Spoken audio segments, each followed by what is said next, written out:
estamos de volta no nosso podcast Pessoa, Sexo e Deus e estamos aí construindo juntos essa série Será? Né? Dentro dessas afirmações de sociedade, nessas afirmações que nós ouvimos um pouco e que são até combatidas, né? Como essa que nós vamos falar agora, ela, o sexo frágil, né? Assim, as mulheres, o sexo frágil, será? Será que realmente as mulheres são um sexo frágil? E aí, para conversar sobre esse assunto, estou aqui novamente com a Inês Celeste, com a Lúcio Costa comigo, Davi Araújo. Talvez durante algum tempo se entendeu que o homem teria mais direitos, no sentido de direitos, né, do que mulheres. Isso aconteceu realmente, né? E talvez ainda aconteça, né, pela questão de salários, né, questão salarial, em algumas áreas assim, ainda da sociedade, homens ainda recebem mais do que mulheres, né? Mas o que a gente poderia já assim começar falando sobre essa dificuldade que se tem hoje em se viver a complementariedade, por exemplo, né? Se existe muito uma certa rincha ainda, né? Das pessoas que estão nos movimentos feministas contra até o ser masculino, assim, né? Existe uma certa... enfim, as posturas do homem, a gente vê uma certa uniformização assim dos sexos, né, no sentido de querer igualizar todas as coisas, até as diferenças do sexo, né? Hoje, né, olhando para o passado, como é que vocês percebem essa fragilidade, né? Existe um sexo frágil? É um tema polêmico. É polêmico, né? Né? É um tema polêmico, porque ao longo da história humana, as mulheres nas civilizações, elas sempre foram consideradas como segunda pessoa, digamos assim. Né? Ao longo da história humana, nas civilizações, não havia espaço para as mulheres. Né? Uhum. E isso foi gerando... Eu considero que foi gerando até nas mulheres digamos assim, esse afastar-se dessa luta de querer ser igual. Né? Se essa é uma expressão que a gente pode usar, de querer ser igual. Essa falta de espaço das mulheres nas várias civilizações não permitiu a elas direitos. Isso, de uma certa forma, retraiu a mulher a uma situação de extrema dependência, né, em relação aos homens, ao homem. E eu volto novamente, como professor de história, eu sempre gosto de repetir isso. A transformação do pensamento vai transformando as relações sociais. Pode ser inverso também. As relações sociais vai transformando o pensamento. Então, o que era antes dependência e falta de espaço, aos poucos foi se transformando numa luta por igualdade. Eu sempre cito na sala de aula uma situação interessante. A busca por direitos e igualdade das mulheres não é carregar um saco de cimento de 60 quilos, que muitos homens conseguem carregar. Eu acho que elas nem querem isso, né? Nem querem isso também, né? Mas essa busca de direitos é, acima de tudo, a busca de um espaço nas relações sociais. Sim. Que ao longo da história isso foi vedado às mulheres. As mulheres não tinham voz, nem vez, e a gente sabe disso, né? Isso foi incomodando as mulheres. Com a mudança das relações sociais, com a mudança do pensamento humano, isso foi incomodando as mulheres. E hoje, no século XXI, essa luta se tornou mais acirrada na busca por melhores salários, na busca por melhores empregos. Claro que não existe uma diferença muito grande. Na busca por igualdade, na busca de espaços profissionais. Hoje existe essa luta, que eu considero até uma luta sadia, desde que respeitem, né, e a Inês vai falar isso depois, respeitem os parâmetros sociais, respeitem as convivências. Porque tem muita busca por direito das mulheres que é enfrentamento contra os homens. E não é isso que se quer numa sociedade civilizada, numa sociedade democrática, numa sociedade sadia, não é o enfrentamento que vai levar à aquisição de igualdade e de direito por parte das mulheres, mas uma luta sadia. Sim. E essa luta sadia, a sociedade coloca muito, hoje, ela passa muito pela formação da mulher. Alguns pensadores dizem hoje que a mulher tem que estudar para se, digamos assim, para se não comparar, mas para disputar com os homens espaços sociais. É verdade isso? Pode ser ou pode não ser, depende do olhar Sim. que se tenha sobre isso. Essa questão do mérito, né, assim, como dos estudos, da pessoa ser capaz de realmente efetuar aquele trabalho, não porque é homem ou porque é mulher, né, mas pela sua capacidade. Eu falava da Dinamarca. Na Dinamarca, uma vez eu vi uma reportagem, o cara foi numa empresa de engenharia e foi num refeitório, e a maioria dos homens que estavam ali, a maioria das pessoas que estavam ali comendo eram homens. E aí ele perguntou: não tem mulheres que trabalham aqui? Tem algumas que trabalham no RH, mas elas estão lá agora, elas vêm comer, elas se sentem melhor comendo depois, assim, elas não estão aqui agora, mas a maioria são homens. Aí depois ele foi no hospital e encontrou também num momento de intervalo ali o pessoal que estava no plantão, né? E a maioria eram mulheres, enfermeiras, tinha um homem só lá no meio delas, né? E aí perguntou: mas por que você não optou em ser engenheira, não sei o quê? Eu não sei, eu gosto de estar com as pessoas, eu gosto de relação, né? Eu gosto de estar próximo, assim, né? Eu pergunto, mesmo com toda essa falta de direitos, né, que as mulheres tiveram no passado recente, né, o direito do voto, o direito a poder sair de casa para trabalhar, né, digamos assim, vocês acham que a mulher é completamente anulada, ou a mulher também sempre teve o seu espaço no sentido de pessoa? Eu não digo nem direitos na sociedade, mas eu digo no seio da família, eu digo na sua voz, né? Quando você ia falando, eu ia lembrando, né, de mulheres que se destacaram na história, mesmo sem esses direitos legalizados, né, oficializados pela sociedade, elas se destacaram e mudaram a história. Sim. Né? A gente vê aí N mulheres que não ficaram nisso se vitimizando, mas elas mudaram o rumo da história por sendo aquilo que elas são, com os seus dons, com os seus méritos, com o seu ser mulher, com o seu ser feminino. Não sem sofrimento, né? Sem sofrimento, com certeza. Até dando a né? vida às vezes, né?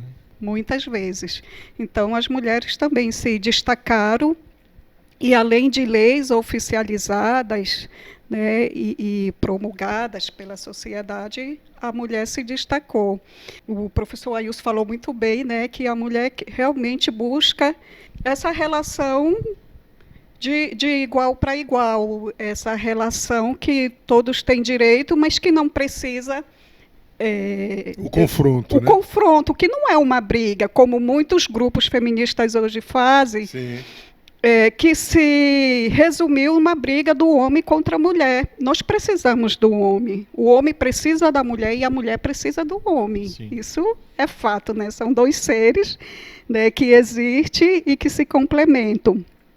Então, a questão não é essa, uma briga da mulher contra o homem, né?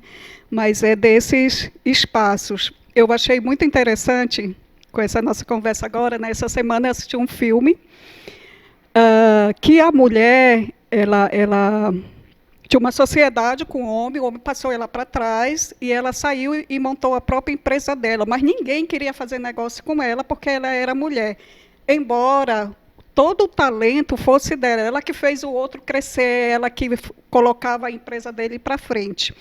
Então, como ninguém queria negociar com ela, ela criou um sócio fictício, que era um homem. Né? Tinha o escritório dele, as fotos, a assinatura, e ela começou a mandar documentos, a visitar, olha, o seu fulano de tal quer fazer um negócio com você, está aqui a proposta. Aí o outro dizia, eu só me relaciono com homens. Enquanto ela não criou esse homem, ela não conseguiu negócio nenhum, e ela construiu. E ela foi admitida, né, lógico, com o nome de homem, num grupo, que era uma sociedade só de homens. E ela se vestiu de homem. E quando chegou lá, ela se revelou. Primeiro, ela tentou matar esse homem, né, porque ela disse, nossa, ele me roubou tudo. Ele é fictício, ele não existe, mesmo sem existir de verdade. Ele me roubou tudo, ainda quer me passar a perna, mesmo sem existir. Né? Todo mundo dava os aplausos para ele, ele ganhou prêmios, nunca ninguém tinha visto ele, né? Mas ganhou prêmios e tudo. Tudo era a cabeça dela, né? Era a inteligência dela. Então, ela só construiu porque tinha um homem por trás, mas ninguém olhava para ela como mulher, com os dons, com os talentos, né, que ela tinha.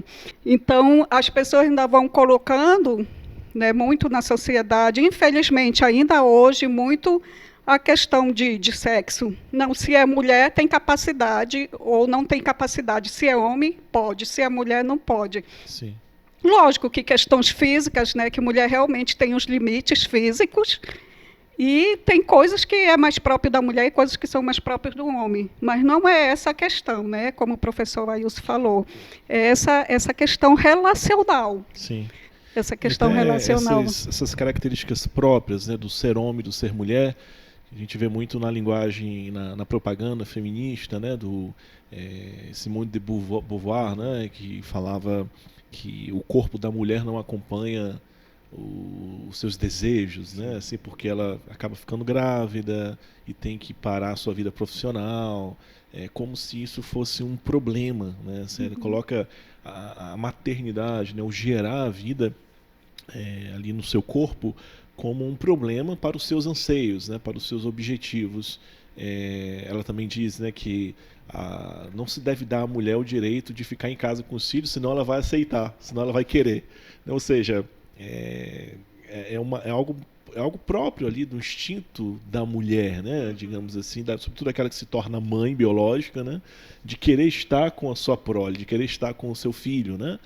Isso mostra para ela que ela tem existe algo ontológico nela, algo no corpo dela, que fala muito alto também, que às vezes isso é desprezado no sentido de simplesmente ter os mesmos direitos, né, ou querer fazer as mesmas coisas. Às vezes características próprias de um e de outro se anulam. Então, para mim ser um homem compreensível, ser um homem sensível, então eu tenho que me feminilizar, né? Eu tenho que parecer com mulher, né? Eu tenho que ter alguns trejeitos, assim, eu tenho que me vestir com uma roupa mais da moda, sei lá, assim, né? Eu posso ter esse pensamento dessa forma, né? Então, para mim ser uma mulher mais competente, eu tenho que usar terno, eu não sei, estou exagerando um pouco aqui, né? Mas eu tenho que deixar os meus filhos de lado, eu tenho que deixar meu marido de lado, né? Assim, eu tenho que estar mais tempo na rua. Eu não estou falando aqui que a mulher não pode sair para trabalhar. Claro que pode, às vezes tem que, deve, né? Deve, né? E é importante. Mas o perigo de um querer se assemelhar ao outro, isso é um grande risco. E no nosso meio também cristão espiritual, a gente pode dizer que é uma grande tentação, né? Algo até demoníaco, né? De querer apagar aquilo que existe de belo no outro para poder se ter direitos, né? Simplesmente direitos, e viver uma verdadeira guerra, né? Na verdade, até a década de 70 no mundo, a gente percebia que a mulher vivia como se dentro de uma bolha. E com o advento dos anos 80, aí nós vamos perceber que a mulher começou a colocar-se e a colocar pernas e braços para fora dessa bolha, disseminando a ideia de que, nós podemos. Essa é a nossa hora, por exemplo. Aí você vê, por exemplo, na Inglaterra, Margaret Thatcher, na Alemanha, Angela Merkel. E aí a sociedade foi percebendo que também a mulher ela pode ocupar cargos que historicamente foram dos homens e que muitas vezes as mulheres desenvolveram assumir esse cargo e desenvolver suas atitudes e ações muito melhores do que os homens, né? Outro dia eu vi também aquela cientista Marie Curie, esposa do Pierre Curie, Sim. ela que descobriu a radioatividade, né, e todo o raio-x, né? Sim. E ela ganhou 2 prêmios, né, Nobel de física, e teve não sei quantos filhos aí, né? Foi dona de casa. Foi uma loucura a vida dela, né? Você vê ali a história dela. Foi difícil. Mas não deixou de ser cientista, deixou né? De ser cientista, ganhou 2 prêmios e foi uma grande descoberta, né? Justamente, quer dizer, porque na verdade eu vejo muito esse desejo de sair em busca dos seus direitos por parte da mulher é muito algo interior, né? Aquilo que a Inês, né, vinha falando. Quer dizer, o que está dentro de mim precisa explodir para se tornar concreto fora. Serve para o homem também. Sim. Mas em relação à mulher, isso aí é mais determinante. Quer dizer, a bolha foi furada, a bolha dos anos 60, 70 foi furada, e por força da mulher, pela inteligência da mulher, pela coragem da mulher, ela foi ocupando espaços antes exclusivamente determinantes para os homens. E como a gente vai falando, né, assim, tem essa questão dos direitos que foram conquistados, alguns que vão sendo conquistados também, né? Existe essa pressão de movimentos ideológicos, né, que talvez no início existisse realmente um desejo de alcançar direitos, simplesmente, né? Mas aí veio ideologias, entraram, se aproveitaram do feminismo, né, e a questão de anular a família como lugar de opressão, né, como o marxismo, né, vai falando disso. Mas existe também essa dimensão, conflito interior do pecado, né? Nós não podemos deixar de falar disso, né, dessa questão da dominação, né, sobre o outro. Ali no Gênesis também, logo após o pecado, quando Deus fala para Eva, né, o seu desejo te atrairá a ele e ele te dominará. E João Paulo II ele ressalta assim, né, que não é somente em relação à mulher isso, né, mas que um pode querer dominar o outro e um deseja sempre dominar o outro, né? Então isso não é simplesmente algo, uma maldade que existe da parte do homem, que existiu ou que existe, mas é algo muito mais ligado... Intrínseco, né? Assim, que graças a Deus Cristo nos salvou, né? Nós somos salvos pelos méritos do sangue de Cristo e podemos ter essa perspectiva de viver algo diferente nas nossas relações. E existe esse desejo de dominar um ao outro, né? Talvez o homem ali querendo dominar, como no passado, pela força, impondo as coisas, né? E a mulher também sabe como dominar o homem, né? Sabe, pelo seu olhar, pelas... Uma vez eu vi uma pessoa falando, né, que a mulher ela domina muito pelas... Tipo, se você não fizer, você vai ter consequências, né? Olha, cuidado, né? Não é ameaça, chantagens, né? A mulher faz chantagens, tem um jeito, a mulher consegue as coisas, né? A Inês aqui pode confirmar isso daí. Mas tem um jeitinho de arrancar aquilo do seu filho, de arrancar aquilo do seu marido, de, enfim, dar um jeito. Tem umas estratégias, né? Então, existe essa capacidade, tanto no sexo masculino como no feminino, de dominar de alguma forma. E o remédio, né, que nós podemos dar é um remédio bíblico até, né? Assim como Cristo foi submisso, né, a nós, como humanidade, e se colocou na cruz, e aceitou a cruz para nos salvar, e assim como a humanidade também se submete a Ele, né, assim também nós podemos nos submeter um ao outro. Isso, às vezes, foi encarado de forma muito negativa, né? A mulher deve se submeter ao seu esposo, São Paulo, né? disse, São Paulo fala, né? Mas antes de falar isso, ele fala, submetei-vos uns aos outros, né? No sentido de que, às vezes, o casamento, por exemplo, né? Muito concreto no casamento, que ele tem um homem e uma mulher, né? Então, às vezes, a gente sabe que o outro é que tem razão, né? Não, ela tem razão, ela está certíssima, né? Então, é melhor, é mais sábio, não é nem para poder manter a paz ali entre nós, né? Que fala, tem que ter essa brincadeira, né? Para a gente manter a paz é sempre dizer sim, é sempre estar de acordo, né? Mas não é nem por isso, né? É porque realmente ela tem razão ali, ou então ele tem razão, né? Ele está certo, então eu me submeto a ele, e eu me submeto a ela, nessa capacidade de submeter mutuamente nos momentos certos, né? É porque, na verdade, né, o povo entende o que São Paulo disse, submissão, no sentido de opressão. A gente vê muita gente falar isso. Submissão no sentido de opressão. E São Paulo, quando diz, né, que a mulher deve ser submissa ao homem, não está falando no sentido de opressão, de dominação, né, mas no sentido de complementariedade, uma relação de complementariedade. E até você falando aí, como a gente falou, que a Inês falava, né? Eu perguntei sobre antes das mulheres terem todos os direitos, né, que você já tem hoje, assim, se a mulher influenciou, claro que sim, né? Eu acredito que as mulheres influenciaram muito a sociedade, mesmo indiretamente. Sim, sim. Porque, como o Celso dizia, né, pela sua característica humana dentro do lar, né, humanizando o seu esposo, humanizando os seus filhos, né, que se tornaram líderes, talvez, né, assim, grandes líderes, talvez as coisas poderiam ser muito piores, né? Sim, ou sim. nem teria acontecido. Sim. Assim, eu não me lembro, não vou saber contar muito bem, mas parece que a independência do Brasil, né, aquilo que foi declarado ali, a independência do Brasil, tem por trás, né? Princesa Isabel. Princesa Isabel, exatamente. Ela influenciou ali por trás, né? Para que isso acontecesse. Conduziu todo o processo, né? Todo o processo, né? Se Conduziu adiantou. todo o processo. O outro só deu a caneta. Só gritou independência ou Só morte. sujou Né? o papel, né? Verdade. Então, assim, como é importante nós observarmos e reconhecermos isso, né? Assim, que às vezes a gente paralisa muito em direitos, né? E não olhamos assim aquilo que é próprio do ser, né? Aquilo que é único, aquela pessoa, né? Aquele ser, aquela mulher, aquele homem, e aquilo que ela dá, aquilo que ela influencia no meio social, né? Assim, para nós, como sociedade, como fraternidade. Então vamos terminar por aqui esse episódio, que foi muito legal, foi um papo muito bacana.